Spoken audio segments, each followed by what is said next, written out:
Hello student, welcome back to my channel learn with Sakshi. Student, I hope आप सभी बहुत अच्छे होंगे। सो स्टूडेंट, आप क्लास 8 का मैथ कर रहे हैं। एक्सरसाइज 11.2 हमने स्टार्ट करी हुई है। 4 क्वेश्चन हमने प्रीवियस वीडियो में कंप्लीट कर चुके हैं। स्टार्ट करेंगे with fifth question. Fifth question में क्या दे रखा है? If farmer has enough food to feed 20 animals in his cattle for 6 days. बोल रहा है कि एक किसान है जो क्या कर रहा है, 20 पशुओं को खाना उसने रखा हुआ है अपने पास, जो कि 6 दिन दे सकता है उस खाने को। ठीक है। How long would the food last if there were 10 more animals in his cattle. अगर उसके पास 10 पशु और आ जाएं तब वो खाना कितने दिन चलेगा। ठीक है, तो हमें ये बताना है वो खाना कितने दिन चलेगा।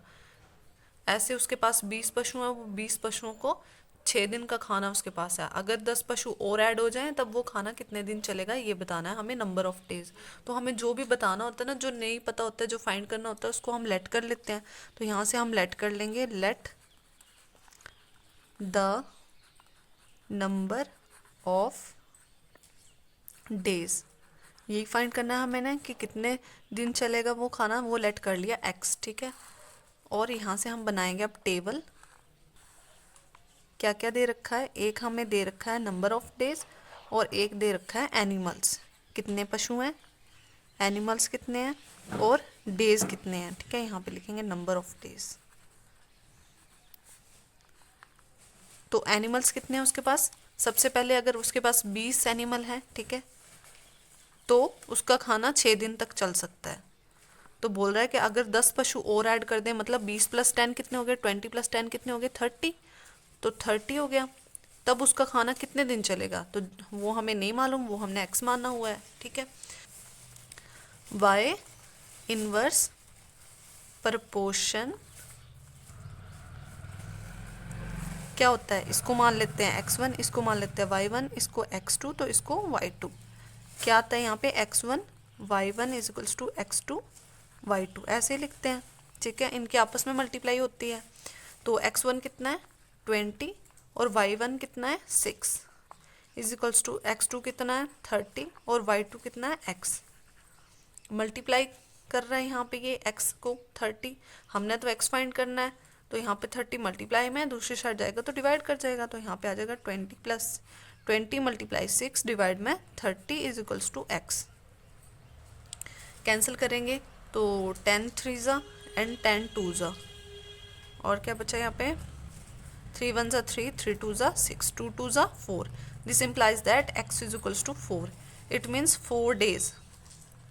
उसका खाना कितने दिन चल सकता है किसान का? बस 4 ही दिन चलेगा, अगर वो 10 पशु और ऐड कर ले 20 एनिमल में। ठीक है, तो 20 + 10 कितने हो गए? 30, मतलब 30 एनिमल्स होंगे, तो उसका खाना बस 4 दिन चलेगा। तो ये आ गया आंसर, x = 10 डेज। ये आ गया आंसर हमारा। बस इतना सा क्वेश्चन है ये, बहुत ईजी है। आई होप आपको अच्छे से क्लियर हो गया है। करते हैं इसका next question, question number 6। 6 question में क्या बोला हुआ है? A contractor estimates that 3 person could rewire Jasvinder's house in 4 days. एक कॉन्ट्रैक्टर है, वो बोल रहा है कि अगर 3 लोग लगे ना, तो कोई जसविंदर नाम का इंसान है, उसके घर की वायरिंग करनी है, तो वो 3 पर्सन लगेंगे, तो 4 दिन में काम कंप्लीट हो जाएगा। ठीक है, if he used 4 person instead of 3, अगर वो 3 की जगह 4 पर्सन यूज कर ले, how long should they take to complete the job. तब उसको उस काम को कंप्लीट करने में कितना टाइम लगेगा, तो ये बताना है हमें। तो यहाँ पे भी हमें क्या बताना है? नंबर ऑफ डेज ही बताने हैं, कितने डेज लगेंगे, है ना। तो यहाँ पे हम सबसे पहले क्या करेंगे, जो भी हमें फाइंड करना होता है उसको हम लेट कर लेते हैं। तो लेट कर लेते हैं, late the number of days = x मान लिए हमने। ठीक है, फिर हम बनाते हैं टेबल। ठीक है, जो भी हमें दे रखा होता है वो लिख लेते हैं। तो क्या दे रखा है? एक तो हमें दे रखा है कि पर्सन कितने हैं, और दे रखा है नंबर ऑफ डेज, कितना दिन लेते हैं वो काम कंप्लीट करने में। तो बोल रहा है जब 3 पर्सन लगेंगे ना, तो काम 4 दिन में कंप्लीट होगा। तो बोल रहा है कि अगर 3 की जगह 4 पर्सन लग जाए, ठीक है, तो काम कितने दिन में कंप्लीट होगा, वो तो हमने फाइंड करना है। वो हमने एक्सलेट किया हुआ है ना। तो क्या होता है? इनवर्स प्रोपोर्शन के साथ करेंगे, Y inverse proportion inverse proportion में क्या होता है, x1 इसको y1 मानते हैं, इसको x2 इसको y2, इसको आपस में मल्टीप्लाई, इसको आपस में मल्टीप्लाई, मतलब x1 y1 is equals to x2 y2। Values put करेंगे, x1 कितना है 3 और y1 कितना है 4 इज इक्वल्स टू x2 कितना है 4 और y2 कितना है x। यहाँ पे देखो 4 के साथ मल्टीप्लाई में, दूसरी साइड जाएगा तो क्या करेगा, डिवाइड कर जाएगा। तो दिस इंप्लाइज दैट क्या होगा, 3 मल्टीप्लाई 4 और 4 यहाँ पे मल्टीप्लाई में, इस साइड आया तो डिवाइड कर गया और यहाँ पे x अकेला रह गया। अब 4 से 4 कैंसिल हो गया, बचा क्या 3, तो यहाँ पे आ जाएगा this implies that x is equals to 3 days लगेंगे उसको जसविंदर के हाउस का काम करने में, अगर वो 3 की जगह 4 पर्सन यूज़ कर ले तो। ठीक है, तो आई होप आपको ये भी अच्छे से क्लियर हो गया है ना। तो करते हैं इसका next question, question number 7। A batch of bottles were packed in 25 boxes with 12 bottles in each box. बोल रहा है कि बॉक्स में 12 बोतल रखनी है, बोल रहा है हर बॉक्स में 12 बोतल आएंगी, इस तरह के उसने 25 बॉक्सेस भर दिए। ठीक है, if the same batch is packed by using 20 बोतल इन ईच बॉक्स। बोल रहा है अब क्या हो गया, मतलब जो बॉक्सेस थे वो बहुत ज़्यादा हो गए, तो उसने सोचा अब क्या करेंगे, हम एक बॉक्स में 20 बॉटल रख देंगे, तो तब कितने बॉक्सेस लगेंगे ये बताना है हमें। ठीक है, then how much boxes would be filled, तब कितने बॉक्स भरेंगे। ठीक है, तो इस क्वेश्चन को सॉल्व करते हैं। क्या करेंगे, जो भी हमने फाइंड करना होता है उसको हम लेट कर लेते हैं, है ना। तो यहाँ पे हम कर लेंगे let the number of boxes, यही हमने फाइंड करना ना, number of boxes is equals to X let कर लिया। ठीक है, फिर हम बनाते हैं टेबल। तो क्या दे रखा है यहाँ पे हमें, एक दे रखा है बॉक्सेस कितने हैं, ठीक है, नंबर ऑफ बॉक्सेस, और एक दे रखा है नंबर ऑफ बॉटल्स। ठीक है, तो जब वो 25 बॉक्सेस थे ना, तो हर बॉक्स में वो 12 बॉटल रखता था। ठीक है, तो हर बॉक्स में वो 12 बॉटल रखता था। फिर इसने बोला कि अगर 20 बॉटल रखूँ हर बॉक्स में तब कितने बॉक्सेस लगेंगे, ये हमें फाइंड करना था। वो हमने क्या किया, लेट एक्स किया है, तो यहाँ पे आ गया एक्स। ठीक है, अब हम इसको सॉल्व कर लेंगे बाय इनवर्स प्रोपोर्शन। ठीक है, तो यहाँ पे लिखेंगे बाय इनवर्स प्रोपोर्शन। क्या हो जाएगा, इसको हम x1 इसको y1, इसको x2 इसको y2 लेट करते हैं, तो यहाँ पे आ जाएगा x1 y1 is equals to x2 y2। ठीक है, उसके बाद क्या करते हैं, जो भी हमें इसकी वैल्यूज पता है वो रख देते हैं, कितनी 25 और y1 कितना है 12 है ना। और यहाँ पे देखो स्टूडेंट x मल्टीप्लाई 20, अब 20 यहाँ पे मल्टीप्लाई में दूसरी साइड आएगा तो क्या कर जाएगा, डिवाइड कर जाएगा। हाँ, क्योंकि हमें तो x फाइंड करना है, तो यहाँ पे आ जाएगा this implies that x is equals to 25 multiply 12 और डिवाइड में चला गया 20, तो यहाँ पे आ जाएगा 20।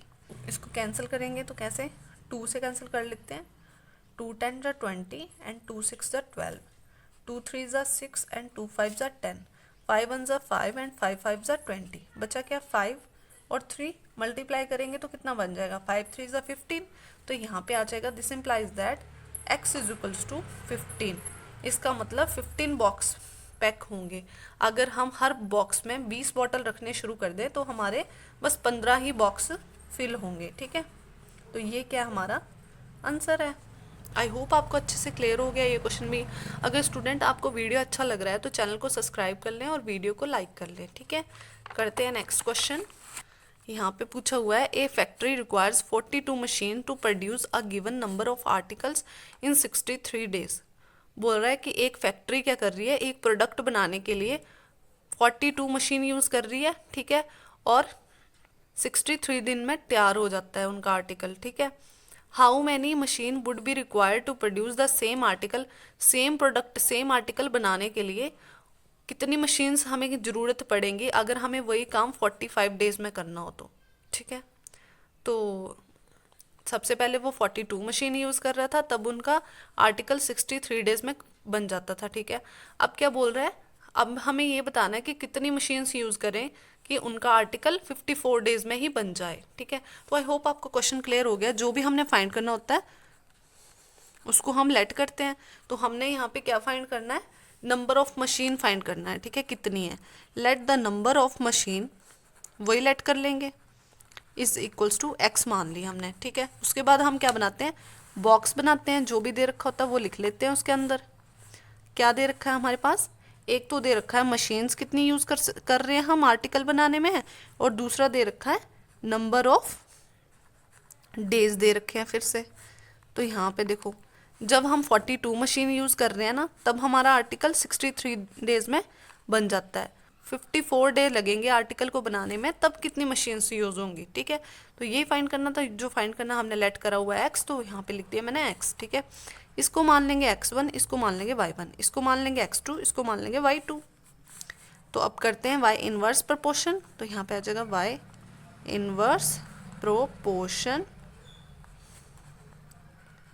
y inverse proportion. तो यहाँ पे आ जाएगा x1 y1 is equals to x2 y2, ठीक है।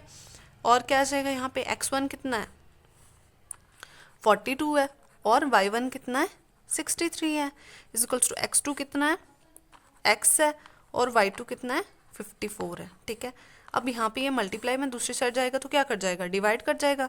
तो यहाँ पे आ जाएगा 42 मल्टीप्लाई 63 और डिवाइड में आ गया 54 इज इक्वल्स टू एक्स, यहाँ पे अकेला रह गया, ठीक है, क्योंकि हमने एक्स ही तो फाइंड करना है।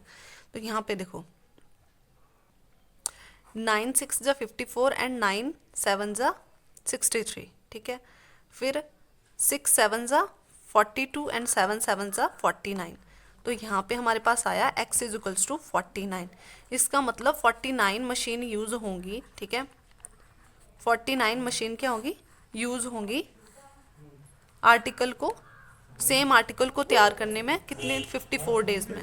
का question number 9, a car takes 2 hours to reach a destination while travelling at the speed of 60 kilometre per hour. बोल रहा है कि एक कार क्या करती है, 2 hours लेती है, मतलब 2 घंटे लेगी डेस्टिनेशन पे पहुंचने के लिए। कितनी स्पीड होगी अगर कार की, 60 किलोमीटर पर आवर, ठीक है। How long will it take when the car travels at the speed of 80 kilometre per hour. अगर वही कार अगर 80 किलोमीटर की स्पीड से ट्रैवल करे तब वो कितना टाइम लेगी। यहाँ पे तो वो 2 hours ले रही है जब 60 किलोमीटर की स्पीड पे चल रही है, ठीक है। तो अगर 80 किलोमीटर की स्पीड पे चले तब कितना टाइम लेगी, तो ये बताना है इस क्वेश्चन में। तो जो भी हमें फाइंड करना होता है उसको हम लेट कर लेते हैं। तो यहाँ पे आएगा let the time taken by car is equals to X, क्योंकि हमें नहीं पता तो हमने एक्स लेट कर लिया, ठीक है। अब बनाते हैं हम बॉक्स बनाते हैं, उसके बाद तो बॉक्स बनाएंगे, उसके बाद जो भी हमें दे रखा होता है वो बॉक्स में फिल कर देते हैं। एक तो हमें दे रखा है टाइम कितना ले रही है गाड़ी और उसकी स्पीड कितनी है, 2 चीज़ें दी हुई हैं। टाइम कितना ले रही है, 2 घंटे ले रही है, ठीक है। कितनी स्पीड है, जब 60 किलोमीटर स्पीड रहेगी तब वो 2 घंटे लेती है। बोल रहा अगर स्पीड 80 होगी तब वो कितना टाइम लेगी, ये हमने फाइंड करना है, ठीक है। तो आगे इसको सॉल्व करेंगे, क्या होगा, इसको हम x1 मान लेंगे, इसको हम y1 मांगेंगे, इसको x2 और इसको y2 मान लेंगे, ठीक है। तो आगे सॉल्व करेंगे y इनवर्स प्रोपोर्शन। तो यहाँ पे आ जाएगा y इनवर्स प्रोपोर्शन। क्या होता है इनवर्स प्रोपोर्शन से, x1 y1 is equals to x2 y2। यहाँ पे वैल्यू फिल करेंगे तो क्या हो जाएगा, x1 कितना हमारा 2 है और y1 कितना है 60 है, x2 कितना हमारा x है क्यों हमने फाइंड करना है, और y2 कितना है 80 है। जो फाइंड करना होता है यहाँ पे ये मल्टीप्लाई कर रहा है, दूसरी साइड डिवाइड करेगा। तो यहाँ पे आ जाएगा 2 मल्टीप्लाई 60, 80 यहाँ पे मल्टीप्लाई में दूसरी साइड आया तो डिवाइड, यहाँ पे x आ गया, 0 से 0 कैंसिल हो गया, 2 4 ज़ा 8, 2 2 ज़ा 4 एंड 2 3 ज़ा 6। तो यहाँ पे देखो x कितना आ गया, 3/2 क्या आ गया हमारा x आ गया। आगे डिवाइड करेंगे तो ये बनेगा 1.5 x, इसका मतलब x कितना आ गया हमारा 1.5 आ। Time taken by car is equals to x माना था, x कितना आया 1.5, तो यहाँ पे लिखेंगे 1.5 आवर्स। तो 1.5 आवर्स लगेंगे अगर उसकी स्पीड 80 किलोमीटर हो जाएगी गाड़ी की, ठीक है। तो ये इस क्वेश्चन का आंसर है। आई होप आपको क्लियर हो गया। तो यहाँ पे स्टूडेंट हमने 11.2 के क्वेश्चन नंबर 9 तक कंप्लीट कर लिया। नेक्स्ट क्वेश्चन नेक्स्ट वीडियो में मिलेंगे। सो मिलते हैं नेक्स्ट वीडियो में, तब तक के लिए bye bye, thank you for watching.